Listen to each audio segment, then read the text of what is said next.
This Sicha is a little bit of a different style Sicha than your regular Sicha in Likutei Sichas. It sort of goes through the Farbrengen of Rosh Hashana of Tavshin Mem Aleph, and in some of the footnotes also describing some of the other things that happened by the Farbrengen and the Rebbe said, and so on.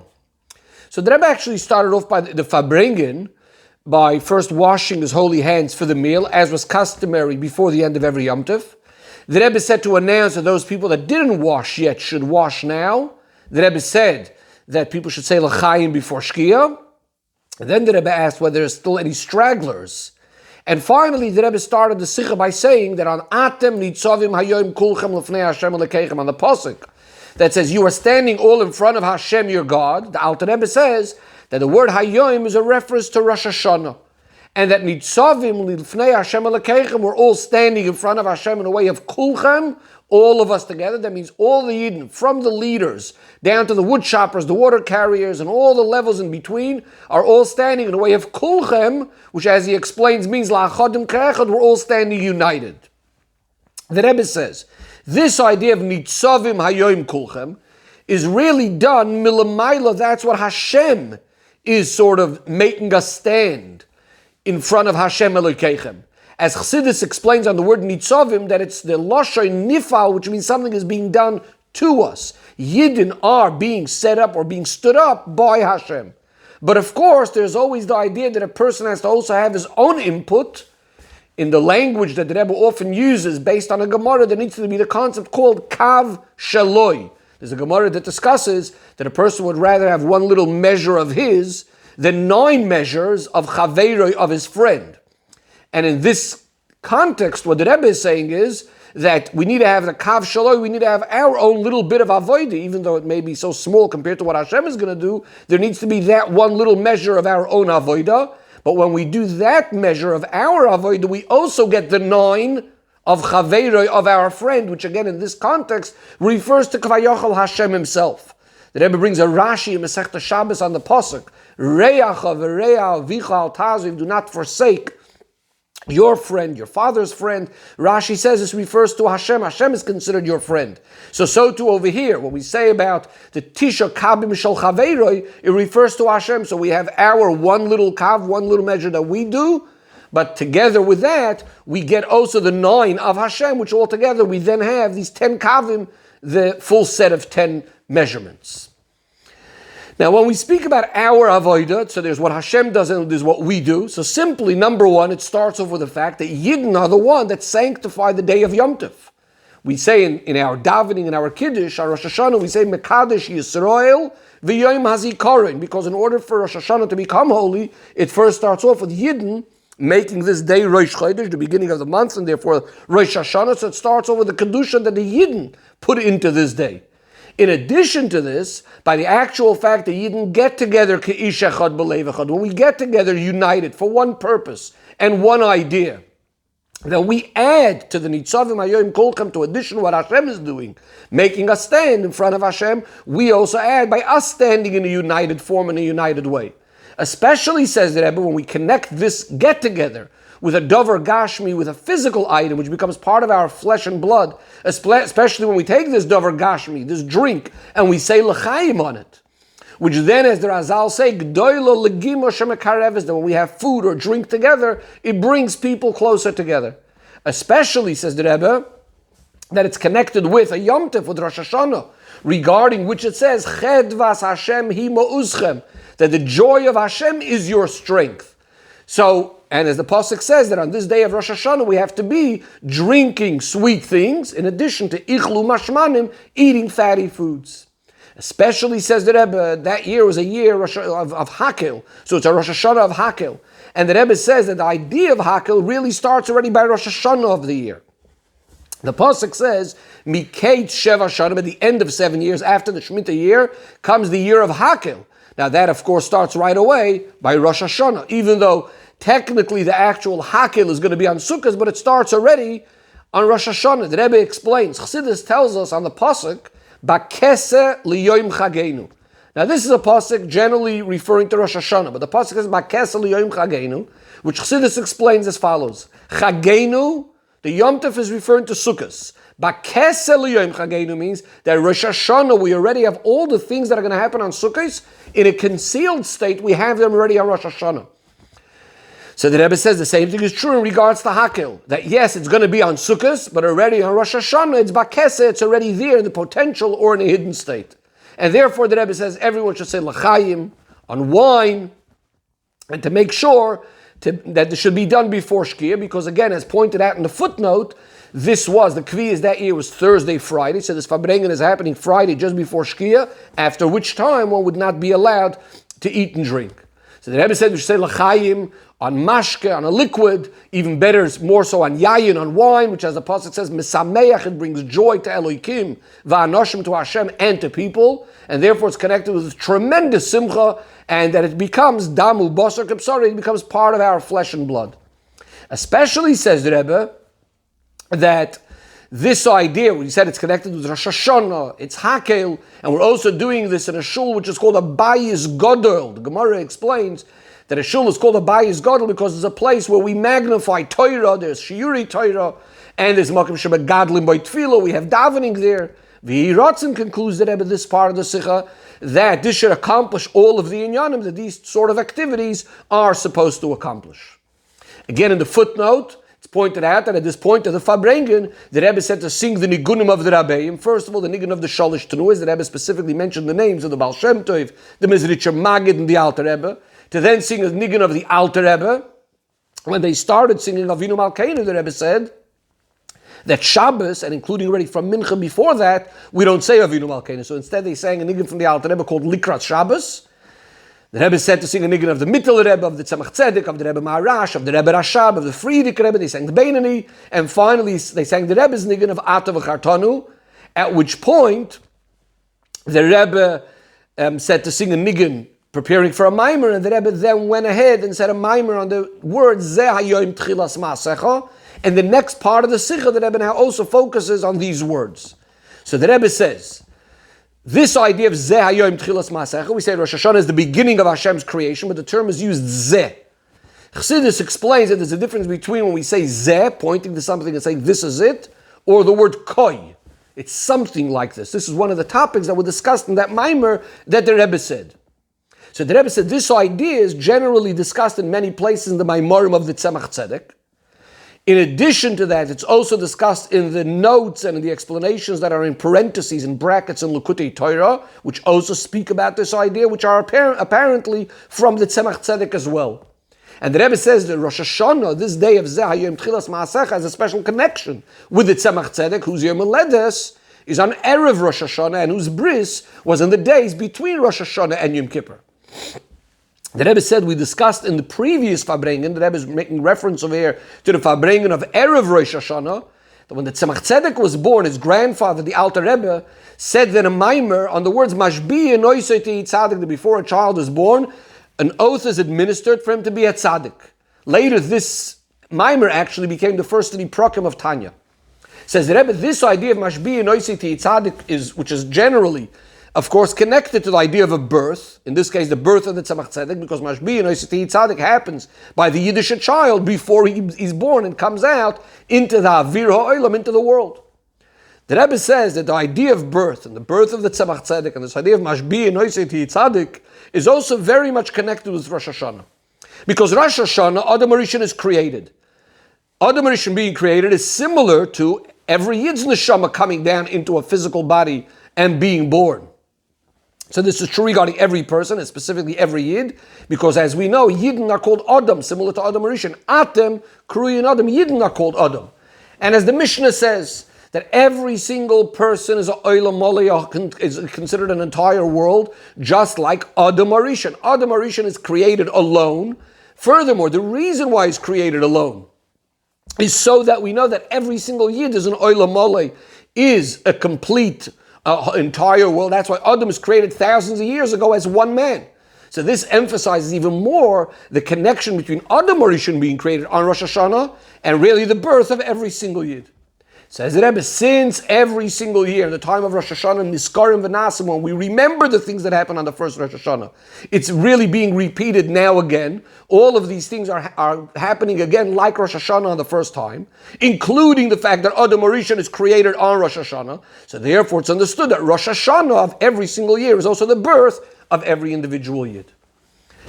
Says the Rebbe, so now we could say that when the Alter Rebbe says this idea of Mashbi and Oiseti Tzadik on Erev Rosh Hashanah, is also hinting to the idea that really every Rosh Hashanah, as we just said, is the birth of every Yid, like Adam Rishon is created on Rosh Hashanah. And therefore, before the child is born, before every Yid is born on Rosh Hashanah, we need to have that Mashbi and Oiseti Tzadik on Erev Rosh Hashanah. Again, like the Alter Rebbe said this Maimer, when the Tzemach Tzedek is born, which is Erev Rosh Hashanah. Now, even though, says the Rebbe, on the first time, when Adam Rishon is created, so in that day of Rosh Hashanah itself, there were quite a number of hours before Adam Rishon is created, as the Gemara in Sanhedrin enumerates, as Adam Rishon, exactly which part of the day is created. But generally, now we say that Adam Rishon is born on or created on the day of Rosh Hashanah, and therefore the Mashbi and Oisei is more to do with Erev Rosh Hashanah. Says the Rebbe, in the Kviyus of that year that the Rebbe is farbringing, there's even more emphasis on this idea of Niskarim V'Nasim, of all of the things being repeated again, of Rosh Hashanah and of Adam Rishon's creation. How is that? So Adam Rishon, Rosh Hashanah, the first time was on the 6th day of the week on a Friday. But we have a klal, a rule, Lo Yadu Rosh, that Rosh Hashanah does not fall out on a Sunday, Wednesday, or Friday. The Rambam brings this. And according to Rabbi Sadia Goyen, it's actually considered D'Oraisa, that it shouldn't be on these days. So Rosh Hashanah could never actually fall out as it was the first time, which was on a Friday. So the only possibility for Friday to be Rosh Hashanah is like the Kviyus of that particular year when the second day of Rosh Hashanah was Friday. Now, even though it's only the second day of Rosh Hashanah, but since both days of Rosh Hashanah halachically are considered Yom HaAricha, one long day, so according to that, it comes out that in the Kviyus of such a year when you have Thursday and Friday, so Rosh Hashanah is technically on the day Adam Rishon is created, in the first time on a Friday on the 6th day of the week. Furthermore, the Rebbe says, because Adam Rishon is created on the end of the day, so when you have 2 days of Rosh Hashanah, Thursday and Friday, which are like one long day, so Adam Rishon being created at the end of the day is sort of like the second day of Rosh Hashanah in a certain sense, is more than connected to this long day of Rosh Hashanah, the end of the day. So Adam Rishon being created on Friday in such a kviyas is the closest possible idea that we have Adam Rishon being created on the end of this Rosh Hashanah day. The Rebbe points out, Kana Mokim Lohar, also to point out, regarding this general idea of Rosh Hashanah being 2 days, which of course is not only in Chutz La'aretz, but also in Eretz Yisrael. And here we actually see, says the Rebbe, emphasize this idea of Achdus, of Atam Nitzavim HaYom Kulchem by Rosh Hashanah specifically. Regarding all the Yom Tovim, we have a difference between the Yidden in Chutz La'aretz and Eretz Yisrael. In Chutz La'aretz, there's always the second day of Yom Tov, as opposed to Eretz Yisrael, which is only 1 day of Yom Tov. Where in Rosh Hashanah, all Yidden have 2 days Yom Tov. Both the Yidden and Eretz Yisrael, the land upon which Hashem's eyes are there the whole year from the beginning of the year to the end of the year, as well as in Chutz La'aretz, where you have what's called the Roiv Binyan of the Yidden, where most of the majority of the Yidden are until the time when Mashiach Tzidkeinu will bring them all in Eretz Yisrael. So the Rebbe says people look for some sort of source that Rosh Hashanah and Eretz Yisrael is 2 days. When did this all start? So the Rebbe says we have actually a clear pasuk in Torah Shebeksav. We have the Sefer of Nehemiah. The Rebbe points out an interesting thing that the Alter Rebbe in Shulchan Aruch, in Hilchos Rosh Hashanah, actually based on a Gemara in Sanhedrin, refers to it not as Nehemiah, but he refers to even Nehemiah, he refers to it as Sefer Ezra, based on the Gemara. But either way, in Kapitel Ches, in Perik Ches, in chapter 8, in continuation to what the pasuk says over there, what has happened on the first day of the 7th month, meaning on the first day of Rosh Hashanah, where the Yidden are told, Ichlu mashmanim, sumam takim, eat fat foods, drink sweet drinks, shilchu monois leinochel, send gifts and portions to those that don't have prepared, etc. Ki kodesh hayom ladinenu, the day is holy for Hashem. V'al teyotzu, don't be sad. Ki chedves Hashem imo, the joy of Hashem is your strength, and so on. The pasuk goes on to say how the Yidden actually fulfilled this. They went, they ate, they drank, they sent portions, and they made a big, tremendous simcha. The pasuk then says, "Ubayoim hasheni." What do these words "Ubayoim hasheni" mean? So the Mefarshim say by Yom HaSheni doesn't mean the day after Rosh Hashanah, the next day, but rather it means the second day of Rosh Hashanah. And they explained, based on the words of Razal, that the reason for this was that there was 2 days Rosh Hashanah, because that year Ezra added an extra day to Chodesh Elul, was Ma'aber, he made 30 days in Elul, and therefore they ended up with 2 days Rosh Hashanah. The Rebbe says, this that we just mentioned from the Chemya, that on the first day of Rosh Hashanah, the Yidden went and ate and drank, etc., so they did this all b'simcha g'doyla. The Rebbe connects this to something that the Frierdiker Rebbe writes in a Maimer in Tafshin Gimel in the beginning of Tafshin Gimel, Sefer HaMaimar Tafshin Gimel. He says that we see b'malchusa da'ara in a kingdom down here in this world, that when we coronate a king, it's done with tremendous simcha. And he says that since Malchusa Da'ara, the way things work in the kingdom down here is similar to Malchusa Da'Rakia, similar to Hashem's kingdom, so therefore the crowning of Hashem in Malchusa Da'Rakia, when we crown Hashem on Rosh Hashanah, it's also done b'simcha g'dola. Now before going further on this point, the Rebbe says a Maimer HaMuzgar, by the way, important point, and that is, regarding this that we say that Malchusa Da'ara came Malchusa Da'Rakia, that because and since there's down here in this world, the crowning of a king is done with tremendous simcha, so too is up above with Hashem. So there's a question. Obviously, things l'mayla don't have to happen chas v'shalom just because that's what's happening down here in this world. So how is it that we say that just because in Malchusa Da'ara, because something is done down here in a particular way, like the crowning of the king is being done b'simcha g'dola, so therefore up l'mayla it's also in the same way? The Rebbe says the same thing is, in truth, could be asked about many of the Mishalim that Razal give regarding Hashem. We say, Mashal Lamad Davar Doimer. What is this compared to? To a Melech Basar Adam, to a human king, or other similar Mishalim?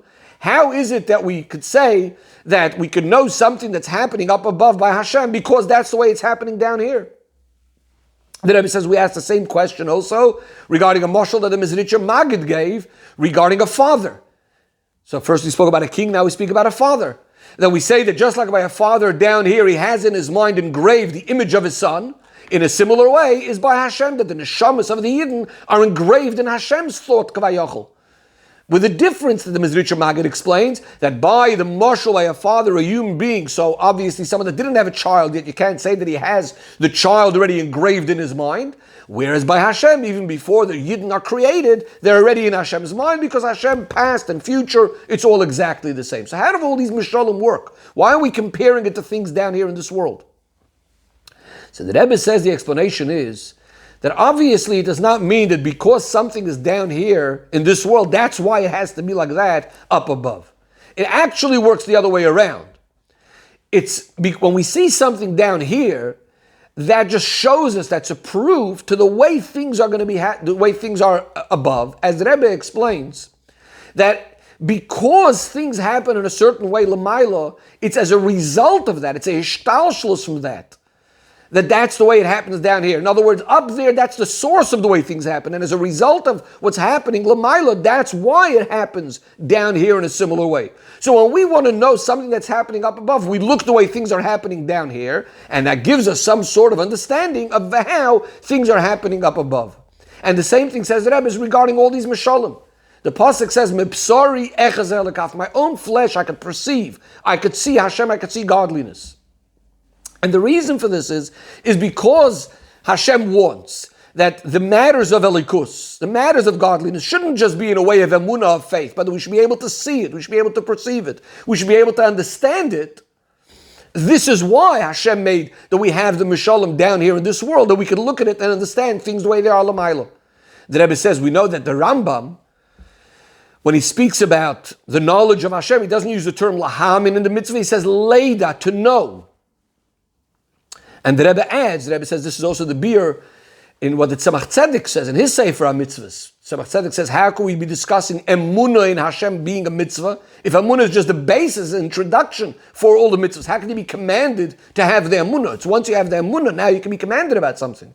So the Tzemach Tzedek explains that in addition to the fact that there's the command for certain details about the emunah, more importantly, because mitzvah is not only to believe, but also later to be able to have a full grasp and understanding that Hashem is the first existence, and so on and so forth. And this is why we have all these mishalim in our world, in order to help us better understand the way things are up above.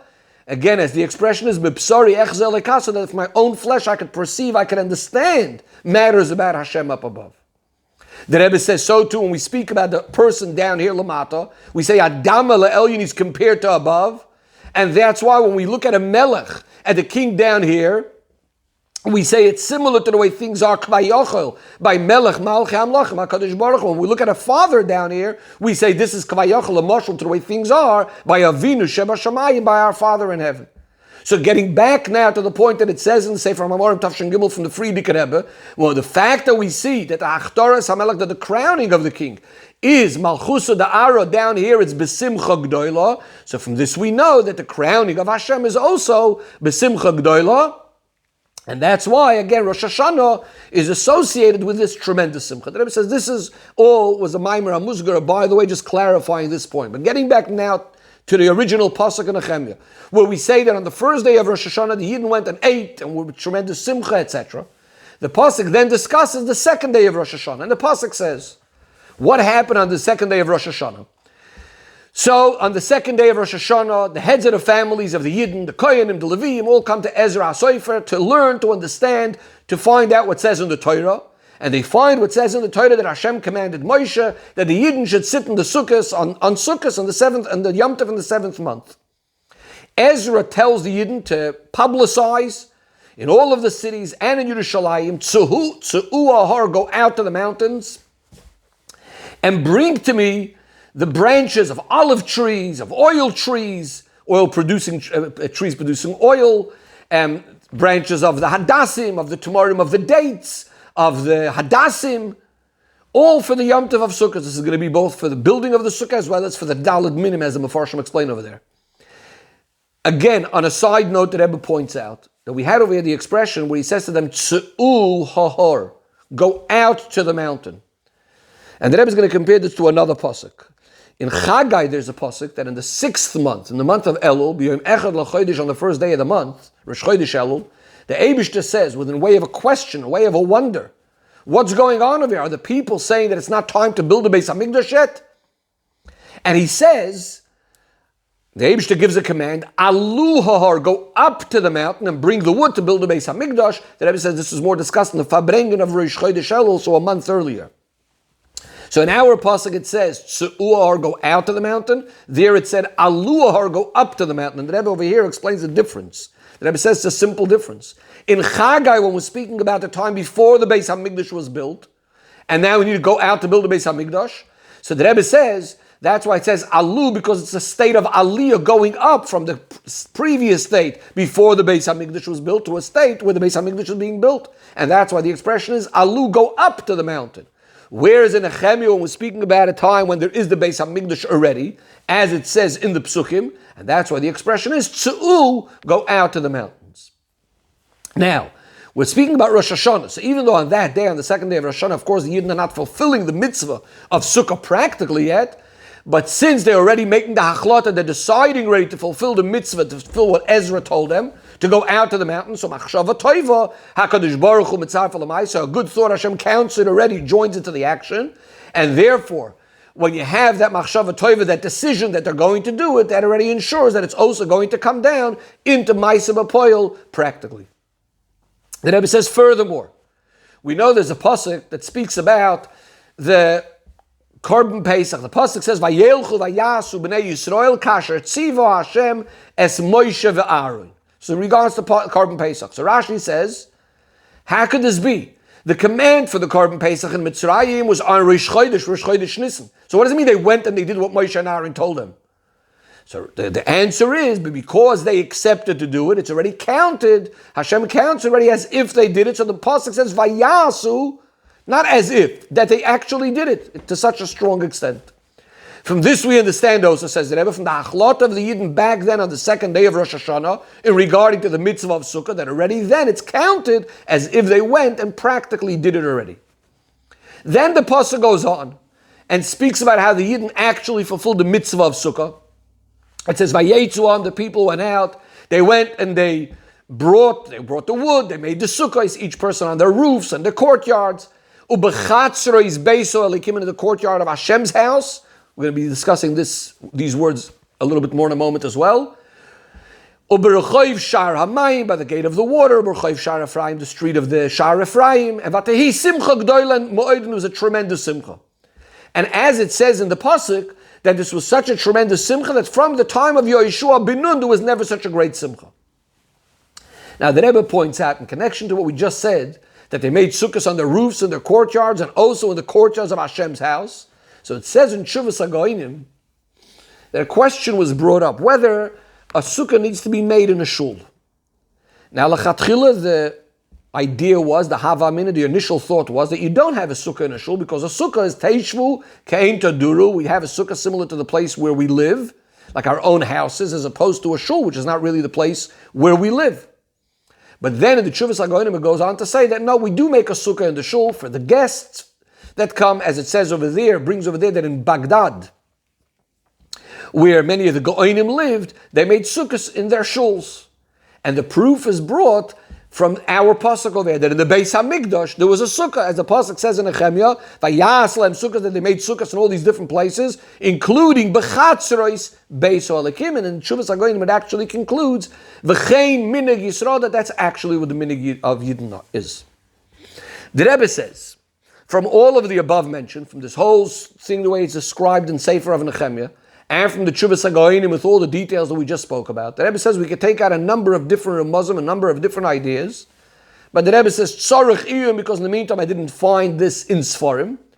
But the Rebbe does point out one thing. One of the ideas that we could take out of all of this is, and that is, that on the second day of Rosh Hashana, we should be preparing for Sukkot and making the decisions that we're going to do everything that we need to do the way it's supposed to be done on Sukkot. And furthermore, in a way of Simcha G'dola Moed, with tremendous Simcha.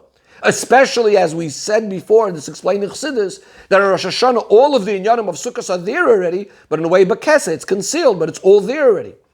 And therefore, says the Rebbe, practically, like we had discussed in the previous Fabrengens and previous years, about the idea that Rosh Hashanah we need to have, as the Pasuk says, Shilchu Monos, to send portions to the people that don't have of their own. In a similar way, now that we see this idea about Sukkot, that we need to be preparing our Rosh Hashanah for Sukkot. So the same thing is true in regards to the preparations for Sukkot. That we need to be supplying the Yidden everything that they need in order to be able to celebrate Sukkot with tremendous Simcha G'dola Moed. And so too, of course, also in regards to the days in between Rosh Hashanah and Sukkot, to make sure that they are days that are filled with Simcha and Simcha G'dola Moed. And of course, the way we do this is by making sure that all the Yidden have what they need. If they're lacking anything, if they're missing anything, we need to make sure that they have what they need in order to be able to be b'simcha v'tuv leivav, until we come to the time of Simchas Olam al Rosham, which is connected to the Geula Hamitis V'Ashleima de Mashiach Tzedkeinu, who is going to build a Beis HaMikdash in its place, gathering all of the dispersed of the Yidden, the Yehi Ratzoy, that in a way of Hakei Les Ha'amo Ha'noshim V'Anoshim V'Atava Gercha Asher B'Sharecha, in the year that's a year of Hakel, the Rebbe was speaking this in Tavshin Mem Aleph, Haba Leinu L'Kroseinu L'Toiva V'Levracha. And even before this, says the Rebbe, the Nechtovim V'Nechtomim L'Alta were right away written and sealed, L'Chayim, for life, in the Sefer of Tzadikim Gemurim. And of course, Tzadikim Gemurim refers to all Yidden, because V'Amich Kulam Tzadikim, that it should be Aksiva V'Achsima Toiva, Hashana Toiva Mesuka, B'Toiv HaNira V'Anigla L'Mata Me'asarat Fachim, and B'Meheira V'Yameinu Mamash. Again, in the footnote, it points out that at this point in the Fabrengen, the Rebbe benched, and then the Rebbe said that Koishol Bracha, which was usually given by the end of these Fabrengens at the end of Yom Tov, says the Rebbe, Bli Neder, it will be after the Fabrengen, there will be the following day, Shabbos afternoon, is when the Rebbe is going to conclude these Fabrengens of Rosh Hashanah and give out the Koishol Bracha then.